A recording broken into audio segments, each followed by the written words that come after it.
안녕하세요, 김범석입니다. 어제 제가 특별히 광야를 걷다 라는 제 책을 가지고 말씀을 나누었는데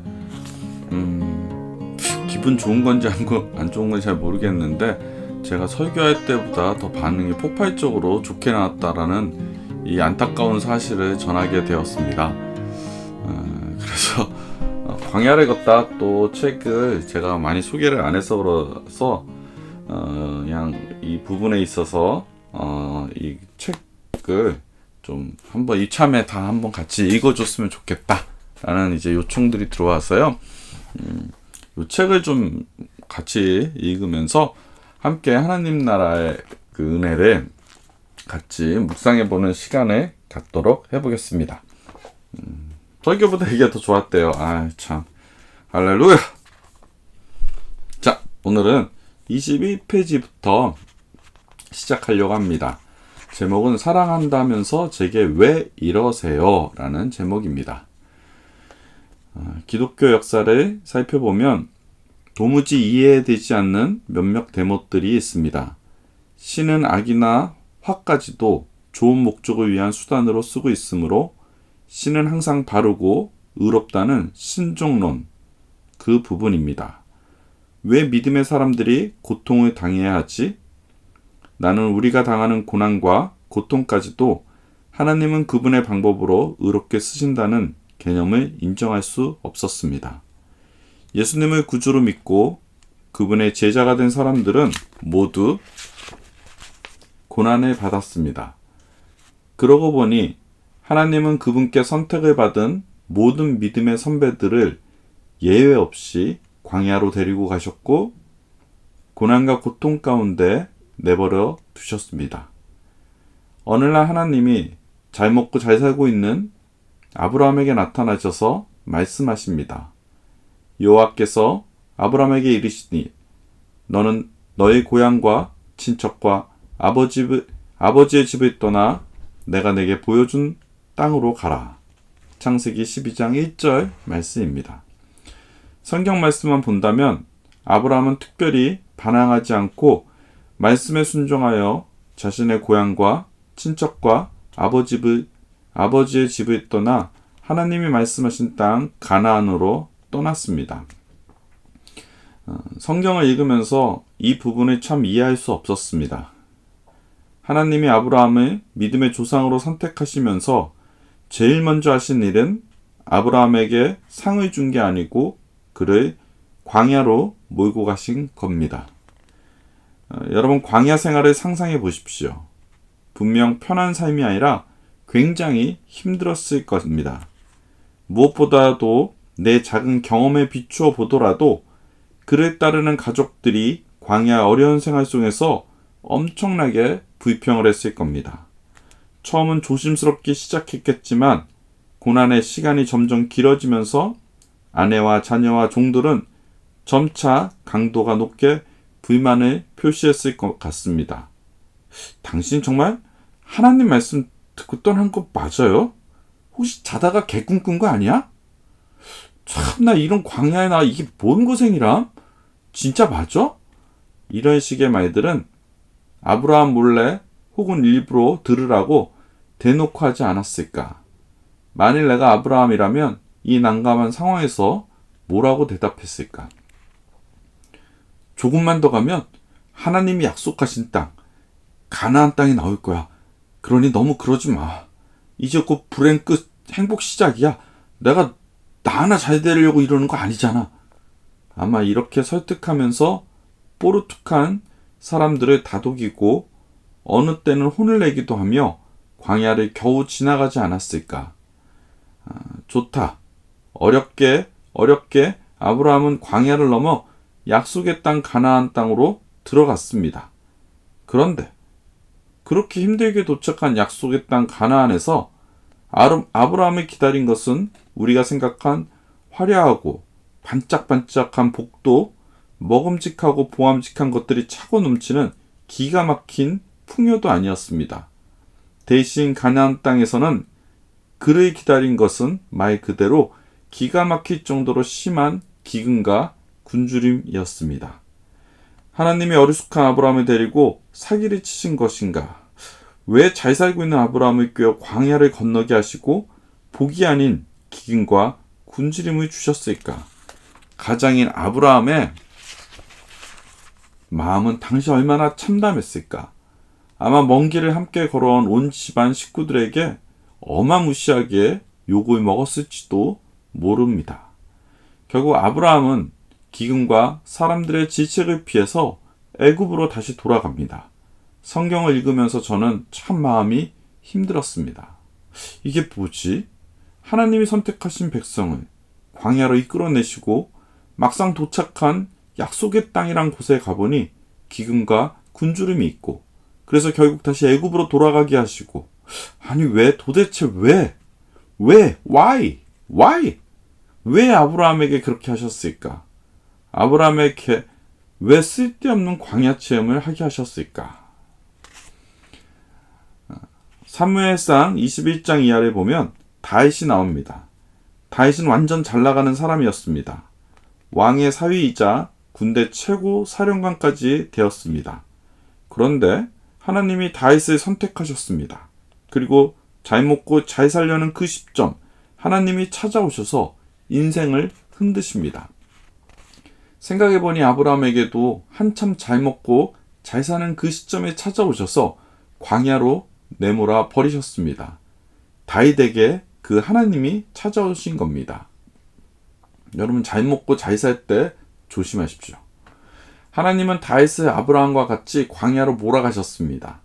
다윗에게 거의 막장 드라마 같은 일들이 실제로 벌어집니다. 갑자기 잘해주던 사울왕이 미칩니다. 예전에 KBS 프로그램 개그 콘서트에서 시청률의 재앙이란 코너가 있었습니다. 여러분 모르겠지만 예전에 있었어요. 저는 거의 그 수준으로 다윗의 삶이 막장이 되어가는 것을 보았습니다. 사울은 처음에는 다윗을 사랑했습니다. 아, 사이 이거 자네 먹어. 아이고 이뻐. 아이고 우리 사이. 그런데 옆에서 시청률의 재앙이 박성광 개그맨이 누군가 의심 이러면 갑자기 못 믿겠다고 밥상을 엎어버리고 자신의 왕자리를 빼앗을 것 같다고 의심하고 시기하고 질투해서 결국 다윗을 죽이려고 합니다. 마치 개콘의 시청률의 재앙에 미친 연극 배우 같습니다. 자기 딸을 과부로 만들려고 참 부단히 노력한 사울, 그는 실제로 미쳤습니다. 다윗은 장인인 사울 왕에게 쫓겨서 결국 자신의 최대 적국인 블레셋으로 도망을 갑니다. 이를 돕기 위해 우리나라 상황과 약간 비유해 보겠습니다. 이스라엘의 남한이라고 한다면 블레셋은 북한 정도 됩니다. 남한의 최고 사령관인 다윗이 남한 대통령을 피해서 북한에 지금 망명한 거랑 똑같습니다. 만약 그게 진짜라면 남과 북 모두 난리가 날 것 같습니다. 황장엽보다 더 영향력이 큰 사람이 정치적 망명을 한 것이라 보면 됩니다. 블레셋 정치인들은 다윗을 믿지 못해서 죽이려 했습니다. 그러나 우리 모두가 잘 알고 있듯이 드라마의 주인공은 어떻게 돼요? 절대 죽지 않습니다. 다윗은 블레셋 사람들이 자신을 죽이려 한다는 사실을 알게 되었어요. 거기서 살아남기 위해 다윗은 침을 질질 흘리며 미친 체하며 간신히 목숨을 부지합니다. 사무엘상 21장 12절 14절 제가 읽겠습니다. 다윗이 이 말을 그의 마음에 두고 가드왕 아기스를 심히 두려워하여 그들 앞에서 그의 행동을 변하여 미친 체하고 대문짝에 끄적끄적거리며 침을 수염에 흘리며 아기스와 그의 신하에게 이르되 너희도 보거니와 이 사람이 미치광이로다. 어찌하여 그를 내게 데리고 왔느냐. 이 본문 내용이 이 내용이에요. 원래 영화를 보면 장군들은 그렇게 비굴하게 죽지 않습니다. 멋지게 죽습니다. 그런데 현실은 역시 다윗과 같습니다. 죽는 게 무서워서 비참하게 침을 질질 흘렸습니다. 그래서 그는 어디로 도망갑니까? 오늘날로 말하면 남한에서 버림받고 북한에서도 버림받고 이어 중국 사막으로 도망간 것과도 같습니다. 거기가 어디예요? 바로 아둘람굴입니다. 다윗이 하나님께 기름 부음을 받고 얼마나 많은 복을 받았는가. 골리앗과의 싸움에서 이기면서 그는 순식간에 사울왕과 사람들에게 사랑받으며 이락 스타가 된 사람입니다. 이제 좀 편하다 싶었는데 다른 누구도 아닌 다윗을 선택한 바로 그 하나님이 가장 힘들고 처절한 광야의 삶으로 다윗을 몰아가셨다는 겁니다.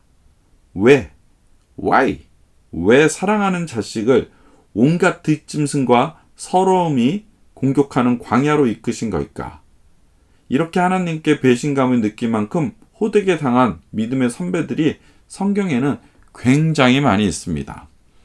이번에 억울한 삶의 대표주자 사도 바울, 조금 더 살펴볼까요? 미안한 얘기지만 사도 바울은 세상 눈으로 볼 때 바울에겐 다메섹 사건은 인생의 똥 밟은 겁니다. 세상의 기준으로 볼 때는요. 사울일 때 그는 출신 성분을 살펴보면 그 이유를 알 수 있습니다. 그는 로마 시민권자이며 당대 최고 율법학자인 가말리아 선생님의 제자였고 남부럴 것 없는 사람이었고 출세가 보증된 정통 유대인이었습니다. 그런데 어느 날 예수 믿는 사람을 죽이려고 말 타고 달려가다가 다메섹에서 예수를 만나게 됩니다. 덕덕덕덕덕덕덕 말을 타고 갔는데 갑자기 빛이 촤! 그 빛이 너무나 밝아 갑자기 눈이 머는 바람에 사울은 말에서 떨어져 버렸어요. 헤헤헤 벌벌벌 떱니다. 그리고 말하는 거예요. 누구십니까? 그때 난 내가 핍박하는 예수다. 에코. 이 음성을 듣고 그는 더 무서웠을 겁니다. 아마도 떨리는 목소리로 이렇게 묻지 않았을까 생각합니다. 그런데 제게 왜 이러시는 겁니까? 주님은 사울을 선택하고 협박하십니다. 넌 이제부터 내가 시키는 일을 하거라 라라라라. 모르긴 몰라도 말도 안 됩니다. 제가 어떤 사람인데 배울 만큼 배운 사람이고 학자고 로마 시민권자고 예수 믿는 사람을 죽이려고 쫓아다닌 사람입니다. 그런 제가 예수쟁이가 되다니요. 그게 말이 됩니까? 안 됩니다. 전 못합니다.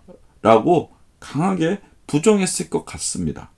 그런데 그런 사울에게 주님은 강제로 복음을 먹이십니다. 복음을 먹어라. 못 먹는다고 싫어요.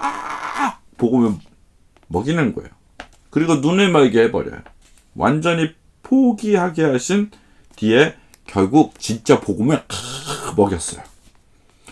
그 잘나가던 그 인생이 완전히 꼬여버렸습니다. 그때부터 죽을 정도로 맞고 다니고 죄수로 끌려다니고 풍랑에 휩쓸려 표류하고 매맞고 돌 맞아 죽을 뻔하고 굶주리는 건 기본 옵션이고 세상 기준으로 보면 이보다 더 망가진 인생이 된 사람은 없을 겁니다. 그는 예수 믿고 제대로 똥 밟은 인생을 살았던 사람입니다. 하여튼 큰 자 사론 광야의 삶으로 인도된 후 작은 자 바울이 되었습니다.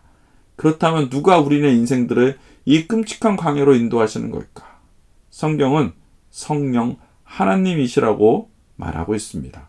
심지어 예수님도 광야로 초대받으셨습니다.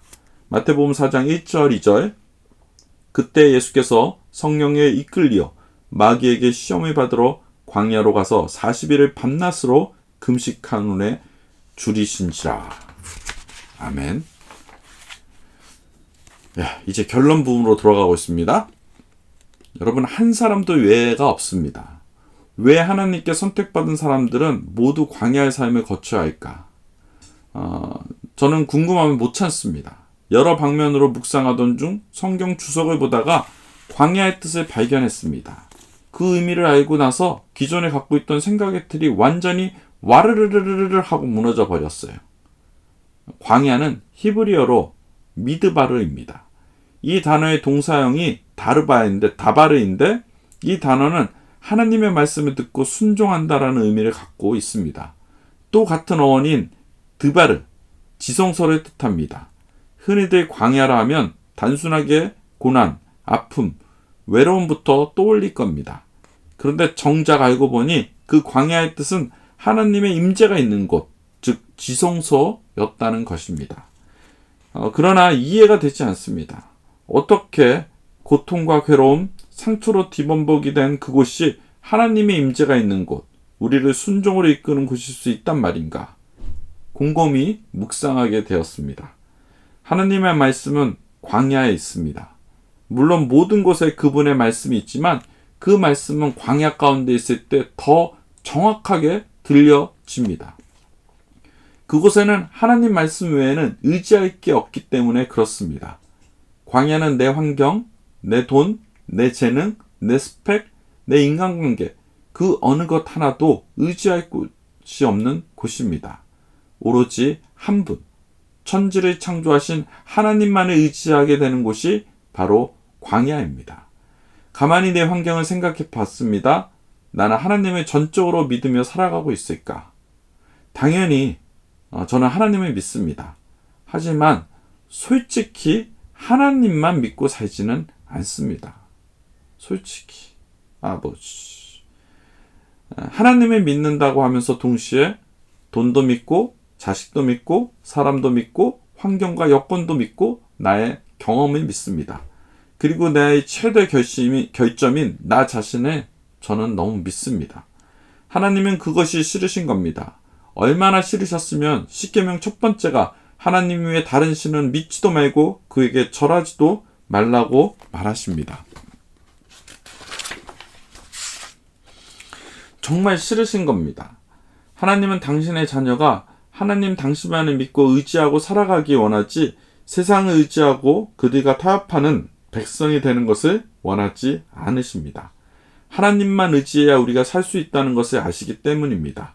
처음부터 그분이 우리를 그런 존재로 지으셨습니다.